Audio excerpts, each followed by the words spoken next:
8h32 sur BFM TV et RMC. Mon invité est le président de la région Hauts-de-France. Bonjour Xavier Bertrand. Bonjour. Merci d'être dans ce studio ce matin. On va parler de la délinquance des jeunes, de cette hyper-violence débridée avec encore un jeune homme battu à mort. Cette fois dans votre région, Philippe, 22 ans, animateur dans un centre socio-éducatif, passé à tabac à Grande-Synthe, décédé des suites de ses blessures. 2 mineurs ont été placés en garde à vue, 15 ans, 14 ans, c'est très jeune. Et 3 autres mineurs avaient été mis en examen pour assassinat dans une autre affaire. La France s'en souvient, celle de Chemseddine à Viry-Châtillon, collégien de 15 ans, lui aussi passé à tabac. Xavier Bertrand, Gabriel Attal sera ce matin à Viry-Châtillon, où il doit notamment annoncer un Grenelle sur la violence des mineurs, une grande concertation avec les familles, avec les maires, les associations, les professeurs et les forces politiques. Est-ce que c'est ce qu'il faut pour venir à bout de ce fléau ? Non, c'est pas ce qu'il faut. Si on veut mettre un terme à ces massacres, parce que ce jeune à Grande-Synthe, visiblement, a été massacré, c'est qu'il faut aussi des sanctions. Il faut des réponses qui soient dures. Bien évidemment, ça ne suffira pas. Il y a tout un travail de fond à mener, mais il faut aujourd'hui qu'on mette un terme à cette impunité en France. Quand vous dites des sanctions, vous parlez de sanctions pénales, de sanctions éducatives, parce que tout cela est envisagé. Attendons la fin de l'enquête. Mais ceux qui se sont rendus coupables de ce massacre devront répondre de leurs actes, et ce, quel que soit leur âge. Quel que soit leur âge. Cela fait maintenant des années que je porte cette idée que l'excuse de minorité ne peut plus être appliquée systématiquement. Oui, peut-être pour expliquer pour nos téléspectateurs et nos auditeurs ce qu'est l'excuse de minorité. Il y a 2 choses. Il y a le fait qu'en dessous de 13 ans, il y a une présomption de non-discernement. Donc en dessous de 13 ans, on considère que le jeune ne sait pas ce qu'il fait. Et puis entre 13 et 18 ans, eh bien, les peines sont allégées. Vous souhaitez, pour bien comprendre, que les jeunes soient traités, jugés, sanctionnés comme des adultes ? Qu'ils soient comme des adultes. Parce que les jeunes d'aujourd'hui, ça n'est plus le droit des mineurs, la justice des mineurs, comme on l'imaginait en 1948. On est en 2024 aujourd'hui.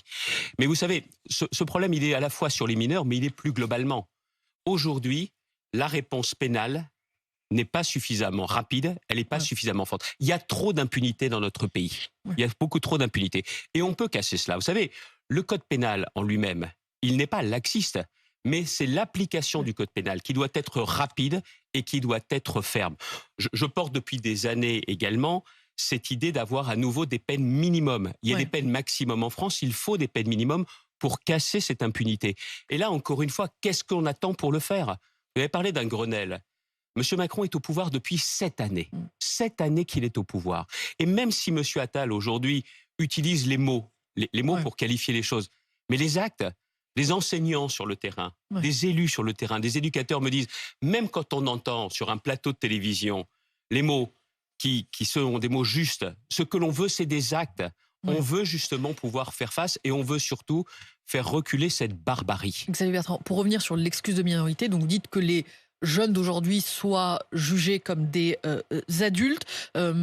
Aujourd'hui, cette excuse de minorité, elle peut être levée par les juges. Exceptionnellement, ils peuvent motiver le fait de juger un jeune comme un adulte, mais ce n'est pas fait. Qu'est-ce qui vous fait croire que si l'exception devient la règle, eh bien, il y aura davantage de condamnations fermes pour ceux qui se rendent coupables de meurtre ou d'assassinat ? Eh bien, vous venez en faire la démonstration.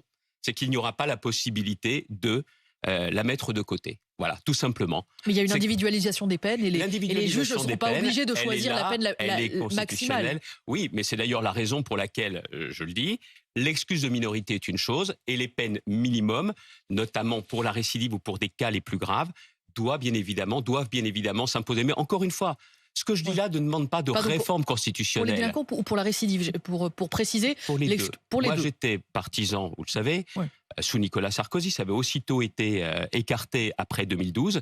Il y avait des peines planchées qui avaient fait preuve de leur efficacité. Et pour les mineurs, l'excuse de minorité ne doit plus être aujourd'hui la règle. Xavier Bertrand, vous proposiez aussi en 2021, candidat à la présidentielle, que les jeunes les plus dangereux, les mineurs les plus dangereux soient encadrés de façon militaire. Est-ce que vous le souhaitez toujours ? Bien sûr. C'est les centres éducatifs fermés ? Mais bien sûr. Mais les centres éducatifs fermés, il n'y en a pas partout. Encore une fois, aujourd'hui, vous avez un problème de réponse pénale. La police essaye de faire le plus rapidement possible, dans les meilleures conditions, son métier. D'ailleurs, regardez, On ne sait pas quelle sera la suite de l'enquête. Il y a eu tout de suite des interpellations. 14 et 15 ans, je le répète. Derrière des mineurs très cela, jeunes. c'est la réponse pénale. Vous prenez la question des émeutes de juin dernier. J'avais écrit au garde des Sceaux pour savoir exactement ce qu'il en était, quelles avaient été les suites. Il y avait un peu plus de 5500 personnes qui avaient été interpellées. Il y en avait 1700 qui avaient fait l'objet d'une condamnation pénale. Mais derrière, quand vous prenez sur l'ensemble, 20% seulement ont purgé normalement une peine de prison. 20% seulement. Tous les actes ne nécessitaient pas d'aller en prison. Mais non seulement, vous avez aujourd'hui des difficultés parce qu'il y a un numerus clausus qui ne dit pas son nom pour la prison.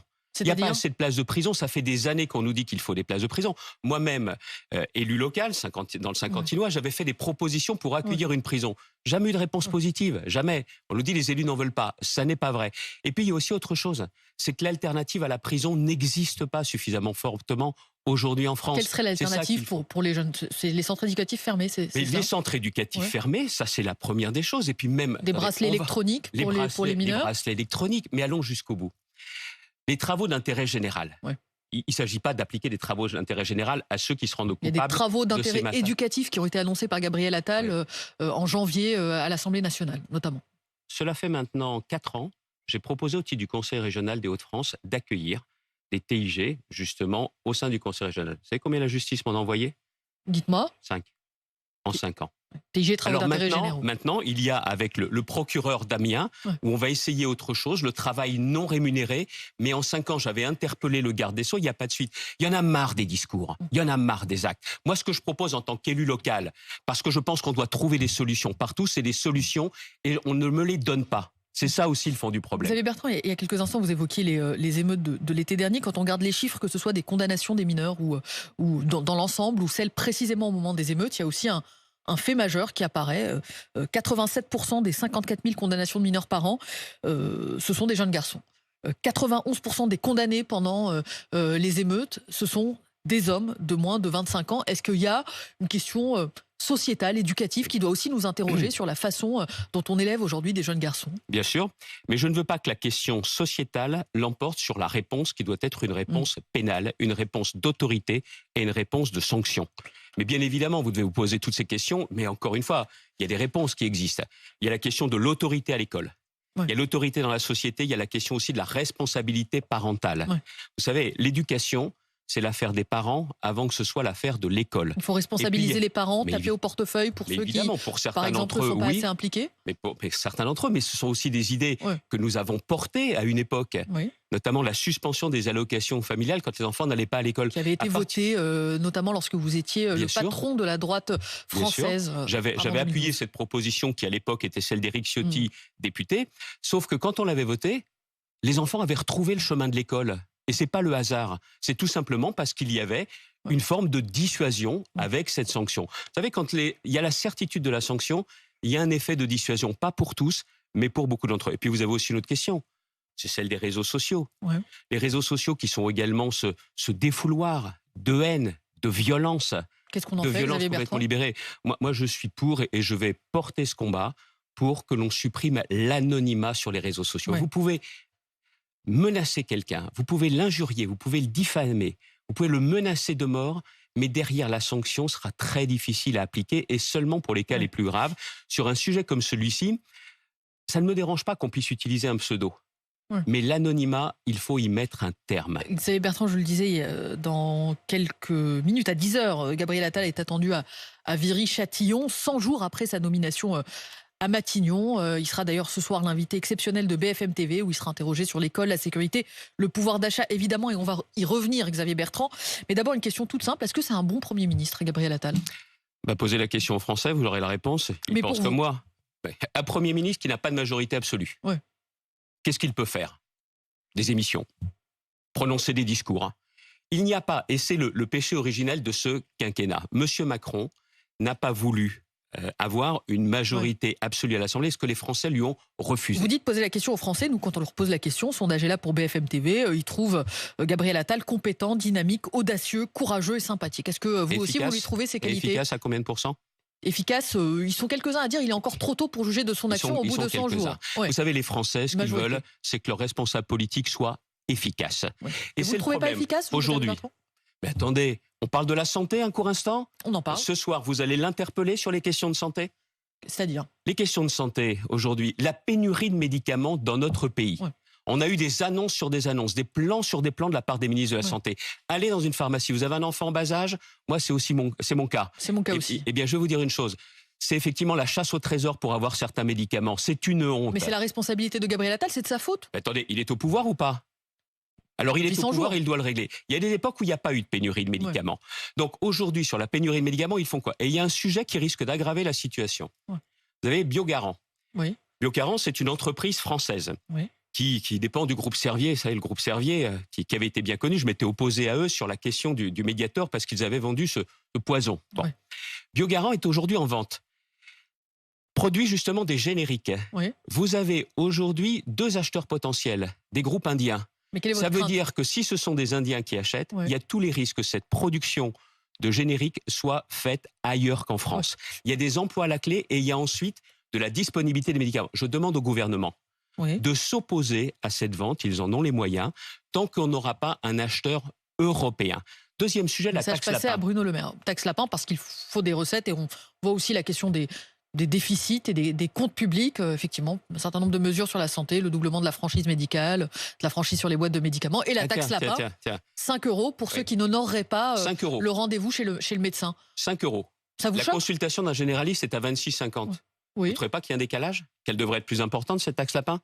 Vous trouvez que 5 € ce n'est pas assez? Évidemment. Oui. Le médecin, bien évidemment, il ne prononcera, il produira pas d'acte. Mais en attendant, c'est un rendez-vous qui n'existe pas pour les autres. Elle doit être de combien, et cette taxe? pour certains, elle ne sera pas assez dissuasive. Mais c'est-à-dire, il faut qu'elle soit équivalente à la consultation? Poser la question aux médecins plutôt que d'avoir imposé cette décision sans concertation avec les médecins. Mais 5 € pour moi, ça n'est pas suffisant. Puis il y a aussi autre chose. Le Premier ministre, parce que c'est lui qui a annoncé, c'est même pas le ministre de la Santé. Ils disent, faut moins de formalités, moins de paperasse pour les médecins. Mais c'est aux médecins de gérer ça. Mais certainement pas. C'est à la sécurité sociale de gérer cette taxe lapin.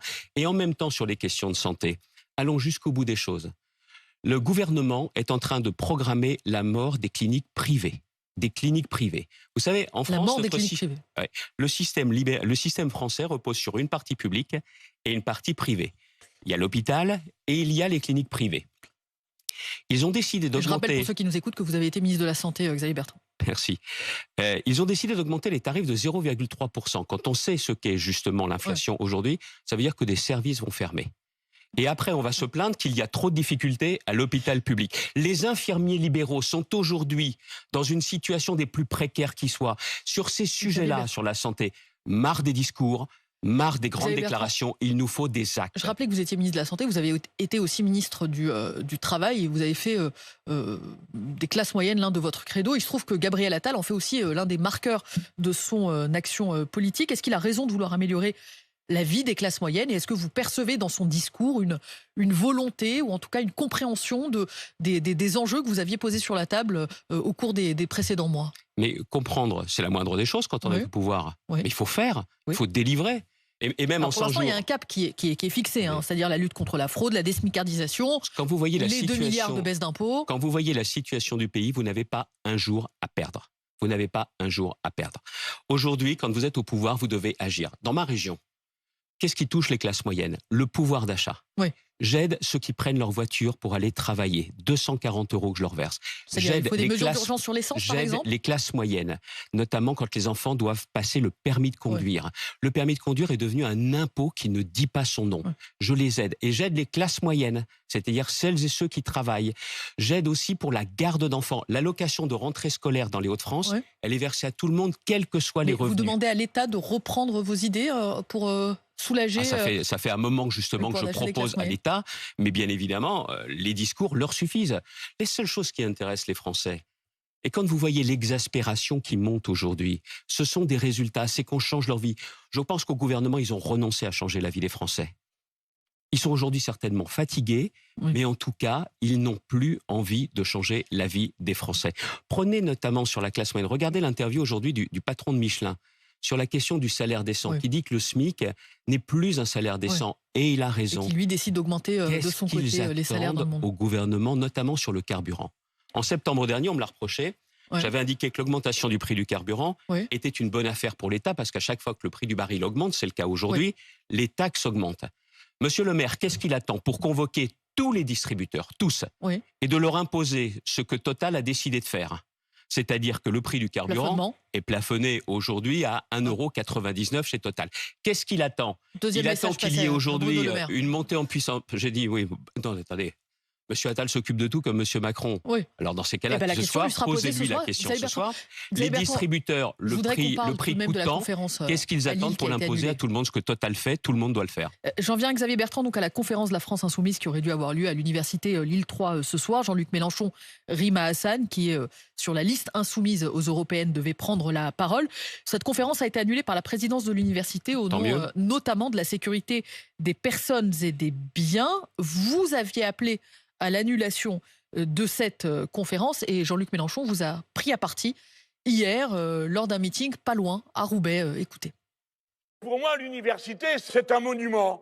C'est un grand moment d'y être. Alors, quelle tristesse de voir des petits chafouinages misérables. Le président de la région, la main sur le cœur, disant « Il ne faut pas laisser les antisémites entrer ni à Lille, ni nulle part dans le pays, dans les universités françaises. » Tu es bête, tu es borné, tu es obtus. Qu'est-ce que vous lui répondez, Xavier Bertrand? Bête, il a dit, obtus et borné, c'est Oui. ça? Ouais. Alors je suis un gaulliste bête, je suis un républicain borné, et je suis moi un universaliste obtus. Oui. Et je l'assume. Et je l'assume. Vous souhaitez réduire au silence Jean-Luc Mélenchon, comme il le dit, il souhaite... Il était réduit au silence hier? Certainement pas. Ouais. Il a tenu ce qui est un meeting politique. Mais tenir un meeting politique dans une université, je suis désolé, ça n'a pas sa place. Et le président de l'université a eu raison. C'était une conférence, c'était pas un meeting sur le papier. Attendez, avec en plus une association qui nie l'existence d'Israël. C'est-à-dire qu'il y a une reconnaissance internationale de l'État d'Israël et il la niait. Vous savez, ce qui se passe aujourd'hui avec la France Insoumise. Vous évoquez le logo de cette association. Le logo de cette association qui nie l'existence d'Israël a même existé. Cet antisionisme est si proche de l'antisémitisme. Monsieur Mélenchon, aujourd'hui, il a basculé depuis longtemps.